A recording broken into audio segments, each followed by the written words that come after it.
제19장. 예수께서 여리고로 들어가 지나가시더라. 삭개오라 이름하는 자가 있으니 세리장이요 또한 부자라. 그가 예수께서 어떠한 사람인가 하여 보고자 하되 키가 작고 사람이 많아 할 수 없어 앞으로 달려가서 보기 위하여 돌무화과 나무에 올라가니 이는 예수께서 그리로 지나가시게 되밀어라.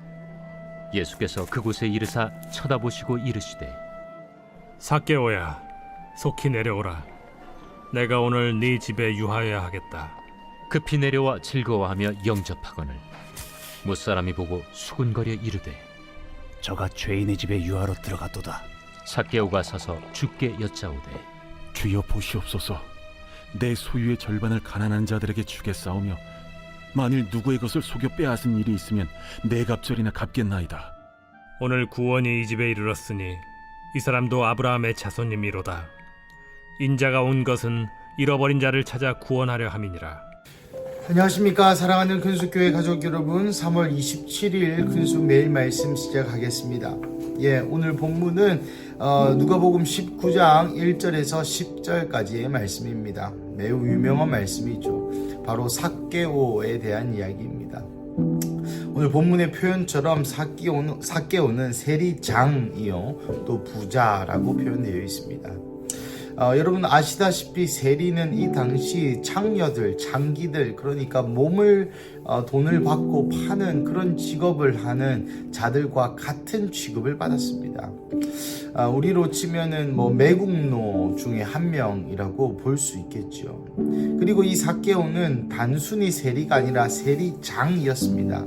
그 세리들에게 또 이 세금을 걷어버리는, 그러니 이 매국노의 수장이자 또 우리 옛날에 일제강점기 때 앞서서 일본에게 충성을 강요했던 이 조선계 일본 순사나 또 총독 이 정도 되겠죠.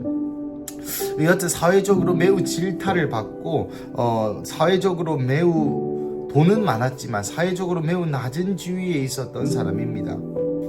그래서 오늘 본문에 보시는 것처럼 사람들이 얘기하기를 7절에 저가 죄인의 집에 유하러 들어갔다. 예수님이 오해 살만한 행동을 한 것이죠. 왜 삭개오 집에 들어갔을까? 예수님도 삭개오에게 기도 한번 해주고 돈이나 받으려고 하는 것 같다. 삭개오가 우리 같은 정말 가난한 사람들 피 빨아먹고 사는 자인데 예수님이 삭개오의 집에 들어간다고. 그러니 예수님도 삭개오가 부자고 돈이 많은 건 다 아는 사실이니 예수님도 돈 앞에 어쩔 수 없네 라고 사람들이 생각할 만하도록 그런 오명을 받을 수 있는 여지가 있는 일을 예수님이 행하셨다는 것이죠. 그리고 실제로 예수님이 삭개오의 집에 들어갑니다. 가자마자 삭개오가 처음 하는 고백이 바로 이것입니다. 내 소유의 절반을 가난한 자들에게 나누어 주겠사오며 속여서 빼앗은 일이 있으면 네 갑절이나 갚겠습니다. 여러분, 예수님을 처음 만난 우리의 반응은 바로 회개입니다. 예수님의 그분의 사랑으로 우리에게 다가오셨을 때 우리의 모든 그 무장된 것들이 해제되며 우리 마음의 깊숙한 곳에 있었던 그 죄악들이 토설되게 되는 것이죠. 여러분도 그러시지 않았습니까? 저도 예수님 처음 만났을 때에 제 안에 있던 수많은 죄악들이 기억나지 않던 것들도 다 생각이 나면서 회개하고 또 회개하는 그런 시간을 가졌었습니다. 그러자 예수님께서 그 회개한 자에게 또 예수를 받아들인 그 삭개오에게 이 집에 구원이 이르렀다 라고 선포해 주시며 인자가 온 것은 잊어버린 자를 찾아 구원하려 함이라고 말씀하시며 오늘 본문은 마무리가 됩니다. 사랑하는 가족 여러분, 제가 오늘 이 본문을 읽으면서 중점적으로 맞추고 싶은 것은 바로 이 삭개오와 예수님의 반응입니다. 예수님이 삭개오를 부르셨을 때, 그래서 삭개오가 예수님과 그 집안에 갔을 때 삭개오의 첫 반응이 회개라고 말씀드렸죠. 그리고 이 회개는 행동으로 옮겨져야 되는 것입니다. 그리고 이 이후의 삭개오의 삶은 그 이전의 삶과는 전혀 다른 삶을 살게 된다는 것이죠. 사랑하는 가족 여러분, 우리도 다 예수님을 만난 경험이 있으시리라고 생각됩니다.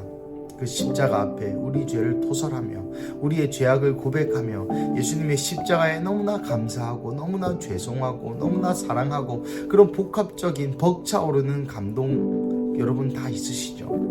하지만 이 본문을 통해 제가 우리의 삶 가운데 다시 한번 뒤돌아봐야 할 것은, 그래서 오늘도 여전히 우리는 소유의 절반을 가난한 자들에게 주었는가, 내 갑절이나 갚았는가 하는 것입니다.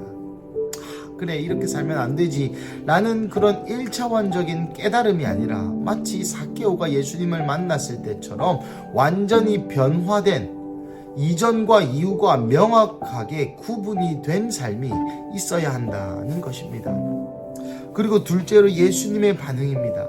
인자가 온 것은 잊어버린 자를 찾아 구원하려 함이라. 이 말씀을 자칫 우리가 잘못 적용할 수도 있겠습니다. 그러니까 내가 삭개오처럼 잘못 살아도, 내가 삭개오처럼 세리장 같은 다른 사람들을 핏바라먹고 또 예수님 잊어버리고 그렇게 개판 5분 전으로 살아도 예수님은 나 잃어버린 자를 찾아 구원하러 오셨구나 라고 적용하면 안 됩니다. 왜 그렇겠습니까? 우리는 이미 구원받은 자이기 때문입니다. 우리는 잊어버린 자가 아닙니다. 우리는 이미 하나님의 자녀요, 하나님의 딸이요, 하나님의 아들이요, 하나님의 그 자녀된 권세가 있는 자들입니다.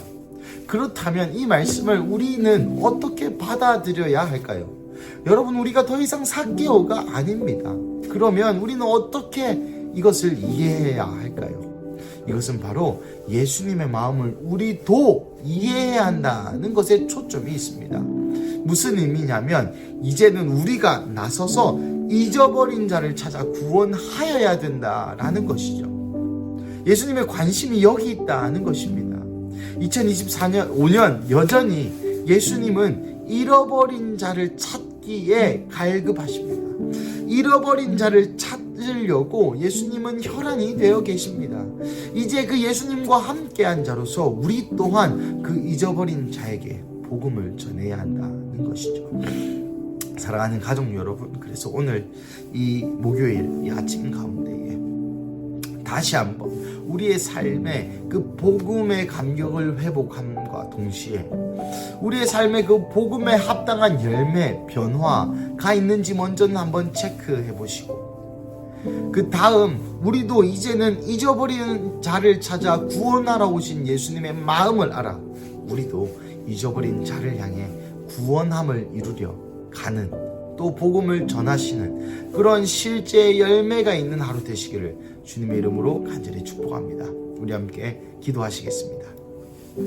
하나님, 감사합니다. 오늘 본문을 통하여 또 삭개오와 예수님의 이야기를 통하여 우리 가운데 다시 한번 회개에 합당한 열매, 복음에 합당한 열매를 요구하시니 감사합니다. 하나님, 예수님을 믿지만 이전의 삶과 이후의 삶이 여전히 거사리인 저의 이 신앙을 용서하여 주시고 다시 한번 그 감격을 회복함에 확실한 변화가 있는 삶 살게 하여 주시옵소서. 그리고 이제는 우리가 초보적인 신앙에서 떠나 잃어버린 자를 찾아오신 그 메시아이신 예수님의 마음을 이해함으로 우리도 그와 함께 동참하여 주님의 구속사를 이루는데 함께 걸어가게 하여 주시옵소서. 그래서 우리도 이 구속함을 이루는, 잃어버린 자를 찾는, 복음을 부끄럽지만 쪽팔리지만 입이 잘 떨어지지 않지만 그럼에도 불구하고 입술을 열어서 전하는 자 되게 하여 주시옵소서. 주님, 감사합니다. 이 모든 말씀 살아계신 예수님의 이름으로 기도드립니다. 아멘.